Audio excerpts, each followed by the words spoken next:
غرباء غرباء غرباء غرباء.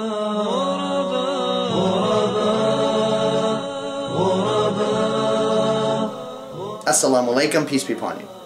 It was a great weekend for the news. Great headlines to distract the masses. 16 innocent people killed in a village in Afghanistan. Dozens more people are killed in missile strikes in a walled-up land in the Middle East in which the residents are treated with less humanity than most animals. And a government in a country that doesn't have as much oil as other countries is allowed to massacre women and children in the most brutal ways imaginable.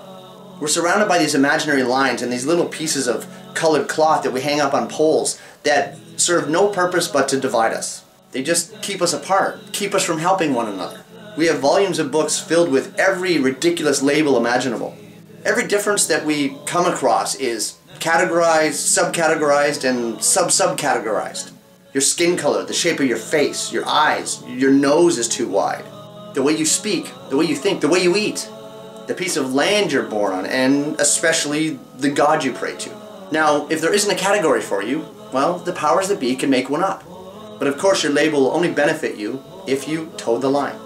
Deviate even just a little, a fraction, and the label will no longer benefit you. Your category, your label, it'll be used to isolate you, to make you feel different. They'll use it to mock and ridicule you. It'll be used to vilify you and eventually dehumanize you.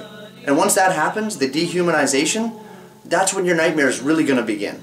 Because once you're less than human, anything goes. Rape, theft, murder, torture, who cares? You're an animal anyway. Now, this is what I read, and this is why I have been inspired.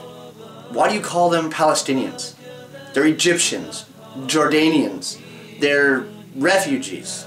Call them refugees. They're not refugees. They're not Egyptian, they're not Jordanian, they're not Palestinian. They're human beings just like you and just like me. They have rights. The right to live, the right to breathe, the right to eat. They have a right to peace and to love. Now what are we doing? Wake up, world. I'm not better than you because I have white skin and blue eyes and I happen to live in a country that has its own definition of freedom. Nationalism and the way we treat ethnicity, racism, these are the things that are killing us, killing mankind. When we harm another, we're only harming ourselves. If one human being around the world dies because of these issues, because of our labels and our categories, we all suffer. Now what are we doing? Wake up, world. I don't want to be a part of these ridiculous concepts, and neither should you. Wake up, world. So stop, think, wake up. What are we doing?